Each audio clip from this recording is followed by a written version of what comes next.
Avez-vous remarqué que les séries deviennent de plus en plus courtes? En 2024, on célèbre les 20 ans de Lost, l'une des séries les plus emblématiques de la télévision. Avec ses 121 épisodes répartis sur 6 saisons, Lost a marqué plus d'une génération, avec ses personnages compliqués et ses mystères pas forcément toujours résolus. Des séries comme Desperate Housewives ou Friends nous ont accompagnés pendant des années. Et par exemple, Supernatural a tenu 15 saisons avec 327 épisodes au total. Ce qui fait la force des maxi-séries, c'est leur capacité à créer des liens entre les personnages et les spectateurs. C'est ce qu'on appelle un lien parasocial, ce phénomène qui fait que l'on grandit avec les personnages, on évolue avec eux. Et ce phénomène est une des raisons qui rend ces maxi-séries aussi marquantes. Prenez Lost par exemple. Pendant 6 saisons, on va suivre Jack, Kate et Sawyer et tous les survivants du vol océanique 815. Ce n'était pas qu'une série, c'était une expérience collective. Mais alors, si les maxi-séries créent des liens aussi forts, pourquoi les plateformes les ont-elles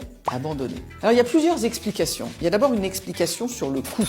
Effectivement, c'est assez coûteux de créer des séries aussi longues. Elles sont aussi un risque de lasser les fans et ceux qui les suivent. Et également, un point extrêmement fort, c'est que les plateformes ont changé de stratégie. Plutôt que de nous fidéliser sur des séries extrêmement longues, elles ont voulu ouvrir notre appétit sur un foisonnement de propositions multiples. Ça permet de tester de nouveaux concepts, de nouveaux genres, et puis ça permet de dire aussi, regardez toute l'offre que vous pouvez trouver sur ma plateforme. Et dans un monde où le binge-watching est devenu la norme, il faut aller très vite. Il faut tout de suite redonner des offres nouvelles systématiquement chaque semaine aux spectateurs. C'est pourquoi Netflix a fait de la mini-série son cheval de bataille de 6 à 8 épisodes. Ce ne sont pas des saisons, ce sont des mini-séries.